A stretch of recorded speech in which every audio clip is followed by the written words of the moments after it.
Welcome back. Now, ahead of the commencement of the African Continental Free Trade Area, key players in the transport sector have called for a comprehensive overhaul of Nigeria's transport mechanism to maximize business opportunities and build a sustainable transport system in the country. Recently, the Chartered Institute of Transport Administration organized a summit to address key issues affecting the slow pace of growth in the transport sector in a bid to tap into the opportunities in that transport and, of course, logistics subsectors. But I have with me from our Abuja studio the President, the Chartered Institute of Transport Administration, who also doubles as the Director General of the Nigerian Maritime Administration and Safety Agency, Mr. Bashir Jamo, who joins us from our Abuja studio to discuss several issues in the country's transport sector. Good morning and thank you for joining us on the program. But before we begin the conversation, Mr. Jamo, we need to take this breaking story that another tanker fire has occurred along the Lagos-Ibadan Expressway, causing a major gridlock around that axis. Now, the incident involving a tanker occurred in the early hours of today at Magboro bus stop, outward Lagos, but no casualty was recorded. Eyewitnesses told Channel Television that the firefighters arrived early to put out the fire. This is coming barely 25 days after a fuel-laden tanker went up in flames at the Kara end of Lagos-Ibadan Expressway.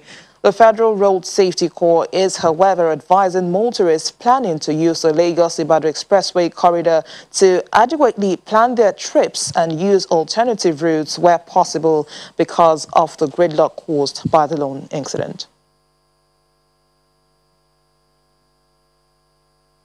Now, let's continue our conversation with Mr. Jamo. Now, good morning once again, and thank you for coming on the program. Well, let me seize this opportunity to congratulate you on your re-election as the president of CITA. But how do you plan to use this to tap into the federal government's transformation drive in the transportation sector? Thank you very much, BC, and good morning, Nigerians. You remember last year around this time, we gathered to discuss issues concerning the transport sector. This year's summit tried to address the issue of infrastructure. And as you are aware, transport is life, life is transportation. There is nothing we can do in life without transportation. Now, having been chartered sometimes in June last year, we now concluded the election of our Executive Council. As you mentioned, thank you very much for congratulating me.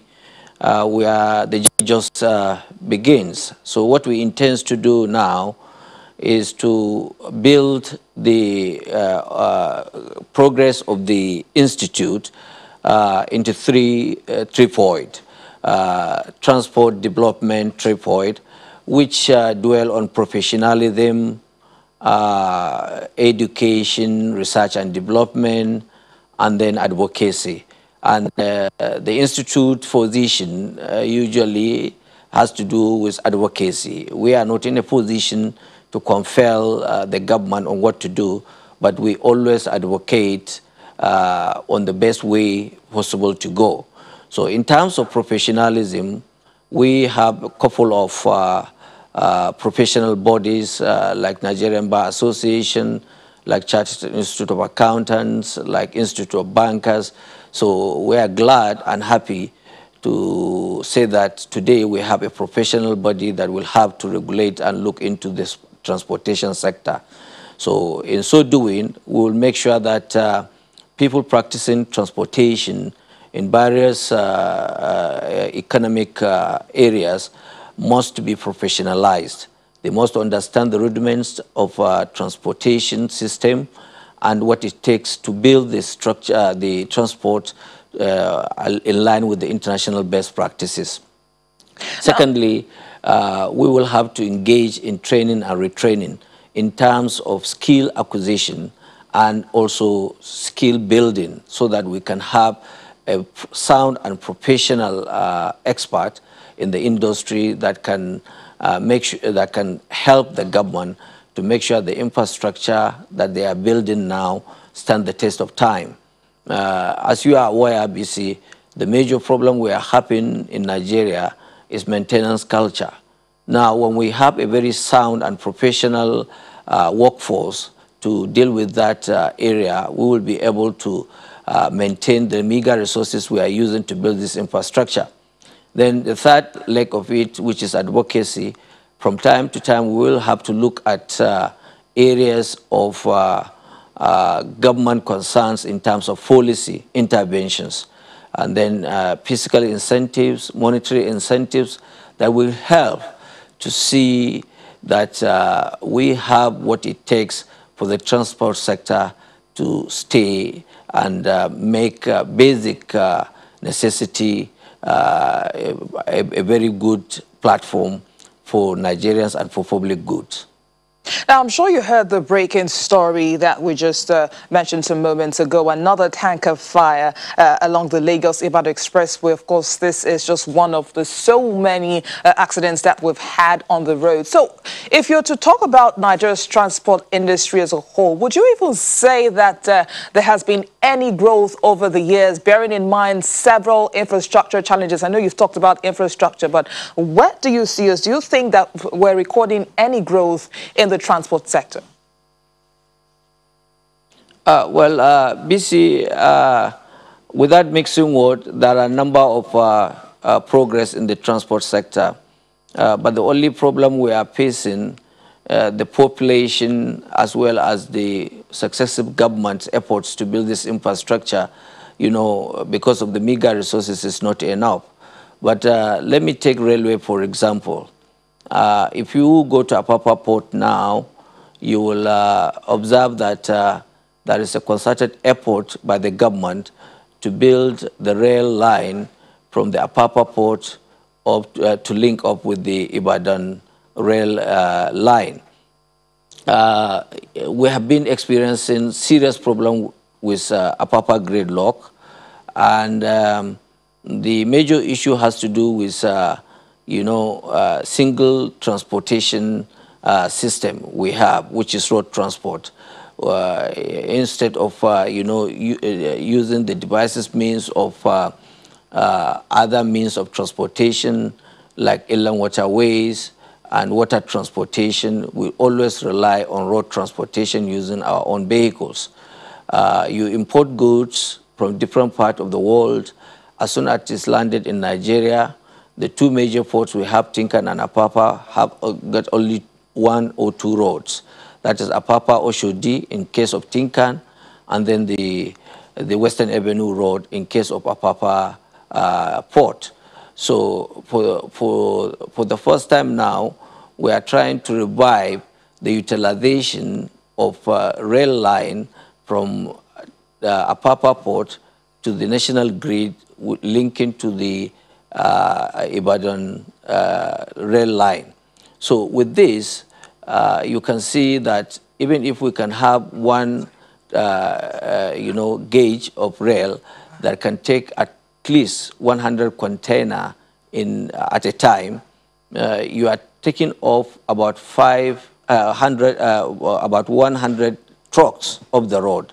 Now, if the rail or the gauge decide to do 5 trips in a day, carrying containers, 100 containers from Apapa Port up to different destinations up to Ibadan, that means you will have 500 containers off, taking over 500 trucks.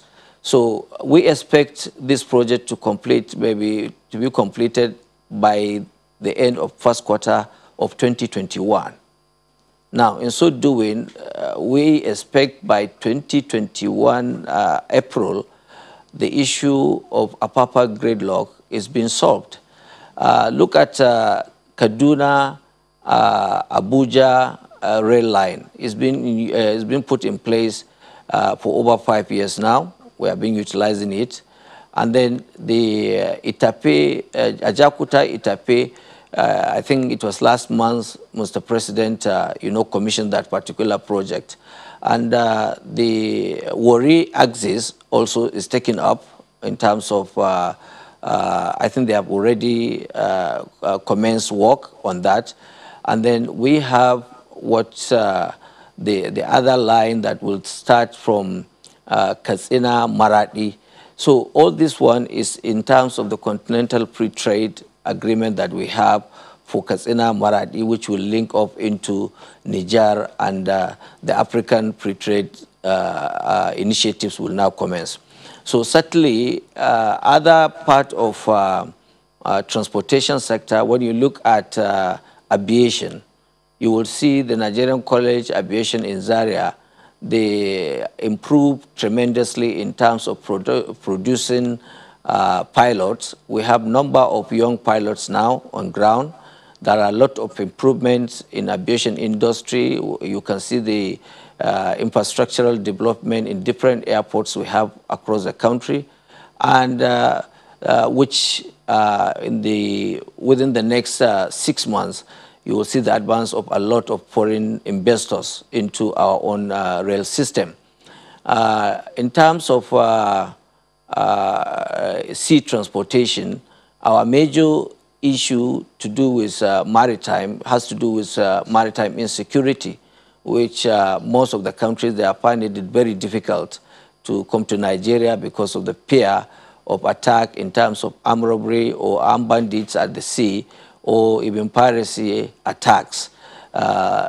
Just 2 weeks ago, the president inaugurated a committee to go around and inspect the special projects the government introduced in terms of which is popularly known as Deep Blue Project, that will provide a total spectrum of our own water security waterways. This will take care of our own territorial water within the exclusive economic zones and even beyond. That is the Gulf of Guinea, which is the major part of the problems we are facing. And this project is expected to take off probably around before the end of March also this year. So BC, if you look at it, there are a lot of things that is being put in place.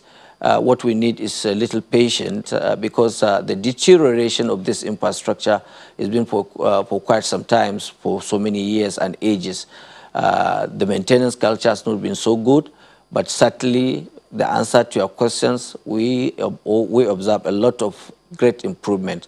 At our own side of the institute, what we are trying to do now is to see how we can advise government to create enabling environment for the foreign direct investments to come in, because the meager resources we have now in Nigeria may not be enough to fast-track this infrastructure.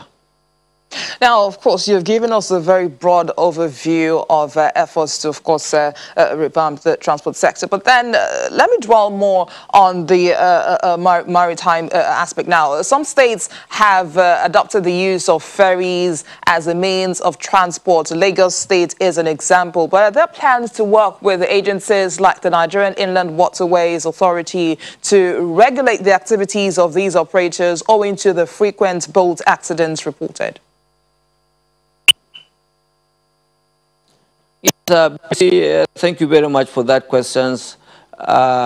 You see, the issue of safety in our own waterways, as far as the Nigerian Maritime Administration is concerned, is something that is eminent. If you look at even the name, signifies that the responsibility of the issue and the issue of safety lies heavily there.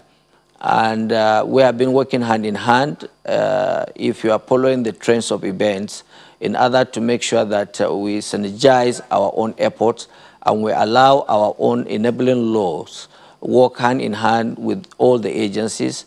We created the chief executive of the maritime industry meetings, which we do it monthly, where we have cases and problems that conflict each other among the agencies of government. We will now sit down and sort it out together. I have been in touch with the Lagos State Governor, and the Lagos State Governor linked me up with the man in charge of the waterways authorities of Lagos State, and he has been with us. We have been working hand in hand to ensure that we enforce all the necessary guidelines the users of ferries followed in terms of safety.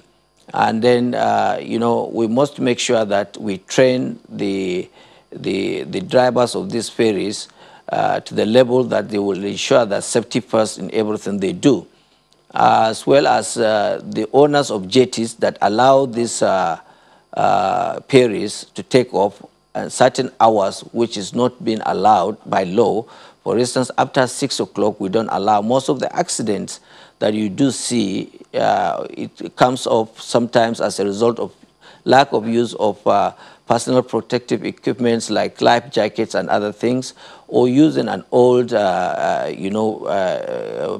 boats or on substandard, ferries, as well as, lack of knowledge and training by the drivers of these boats and ferries. So from time to time, we sit down, compare notes, and make sure that our enforcement officers move around and implement and enforce such laws that prevent them from moving around without following the guidelines of safety. Now, when you look at the contribution of the transport sector to the nation's GDP in the third quarter of 2020, it stands at 1.28%. What can be done to improve the sector's contribution to economic growth? BC, the problem we have in terms of data collections that can approve the level of contributions of the maritime sector, I think, has a tremendous problem. But we are working between the Chartered Institute of Transport Administration of Nigeria, the University of Lagos, and the Nigerian Institute of Transport Technology, Zaria, to make sure that we bring all the players of the industry together so that we can start collecting data on contributions that each sector or each organization provides to the GDP. It is after this research, we will now have to key in with the National Bureau of Statistics to bring out the real contributions the maritime sector do provide. Certainly 1.28% is too low. From our own research and what we are targeting now is to see that the projection of $1.6 trillion that the maritime industry forecast to harness from the maritime sector is going to be over and above the contributions of oil and gas, more than 30%. But because of our inability to synergize what each organizations contribute in terms of GDP, we can only align ourselves to 1.28%. But certainly, we are working hard. Before the second quarter of next year, I think you will see a tremendous improvement towards the contributions of maritime sector into the GDP. I'm sure we all look forward to that. It's been quite an interesting conversation with you, President, Chartered Institute of Transport Administration, as well as the Director General of the Nigerian Maritime Administration and Safety Agency, Mr. Bashir Jamal. Thank you for speaking with us this morning on the program. Thank you, VC. Thank you very much. We'll be doing a review of the markets when we return in just a moment.